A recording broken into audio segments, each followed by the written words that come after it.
we're going to go in the night of. As soon as that election's over, we're going in with our lawyers. You think we're stupid? You think we're fools? It's not my place or Donald Trump's place to declare who's won this election. That's the decision of the American people. Why do you think this legal challenge is enough to overturn the call that was already made for Joe Biden? Because they don't decide the election. The call for Joe Biden isn't. Who was it called by? Oh my goodness, all the networks. Wow. All the networks. We have to forget about the law. Judges don't count. All the networks thought Biden was going to win by 10%. Gee, what happened? Come on, don't be ridiculous. Networks don't get to decide elections. Courts do. We are going to file suit in Pennsylvania. It's a shame that we have to do that. It's the last thing that we wanted to do. It's the last thing my father wanted to do. We're going to go in the night of. As soon as that election's over, we're going in with our lawyers.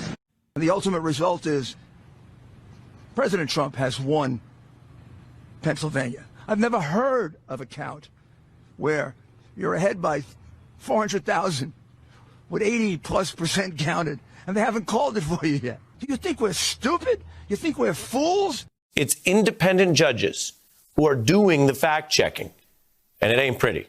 Let's start in the key city of Philadelphia, which captivated the nation as all those ballots were being counted at the big board. Well, Biden's margin there is now too large for Trump to overcome with any of these cases.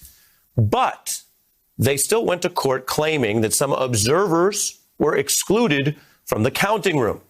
So let's go right into court. This is real, what I'm about to read to you. A judge then asked the Trump official there, the lawyer, well, are they in that room or not?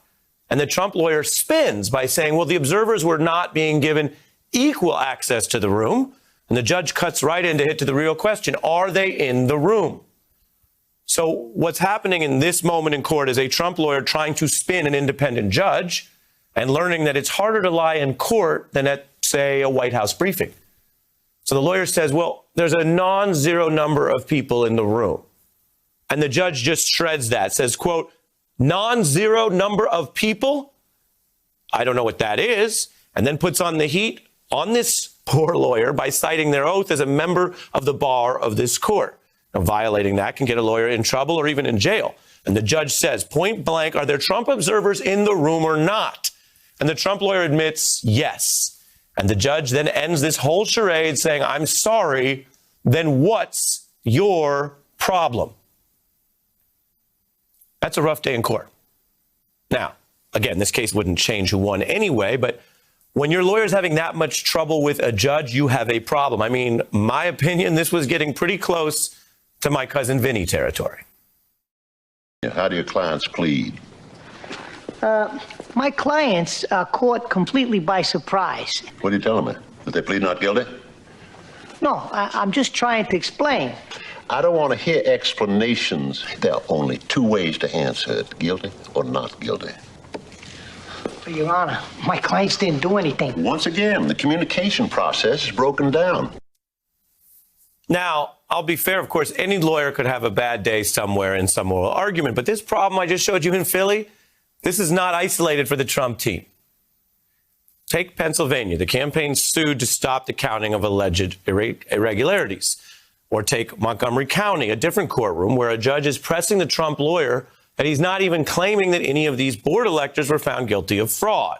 The Trump lawyer starts by dodging. Your Honor, accusing people of fraud is a pretty big step.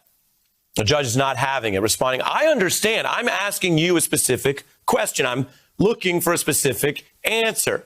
Saying to the Trump lawyer, are you claiming there is any fraud with these 592 disputed ballots? Oh, there it is, America. The big question. We have a sitting president tweeting about fraud.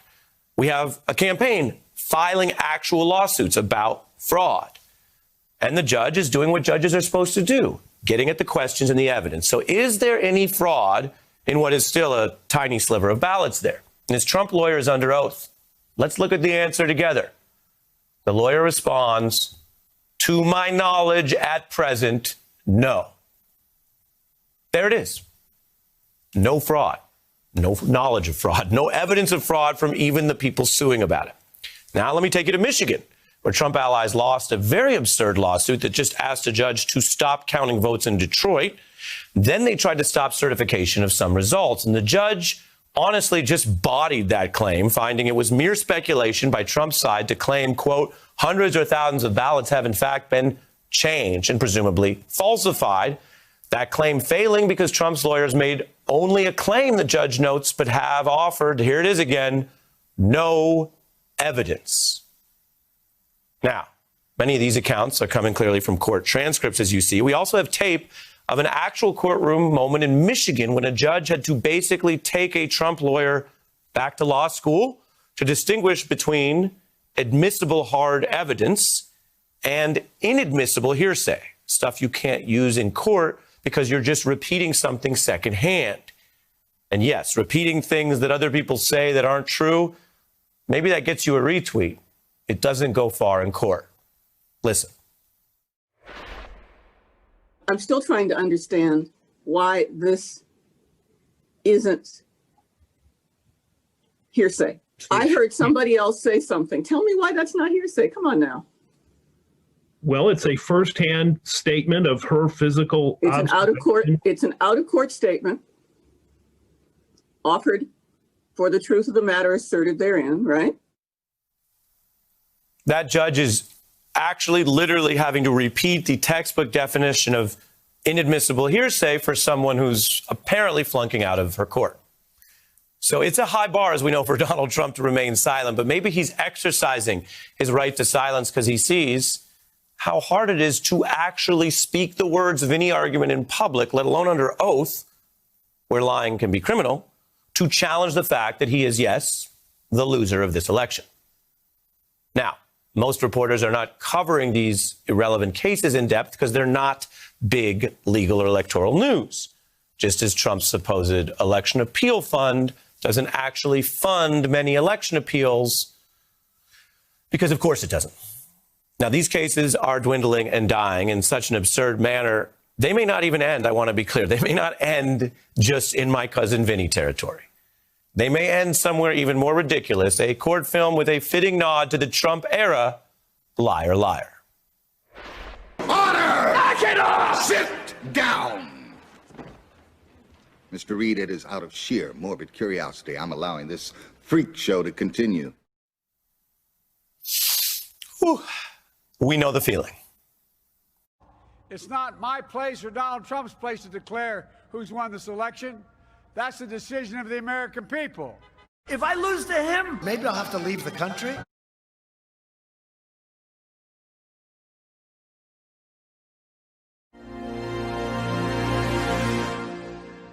There's plenty of anger right now. How can you have more? The world is a mess. The world is as angry as it gets. Well, you think this is going to cause a little more anger? The world is an angry place. All of this has happened. The world is a total mess. The world is a mess, Dan.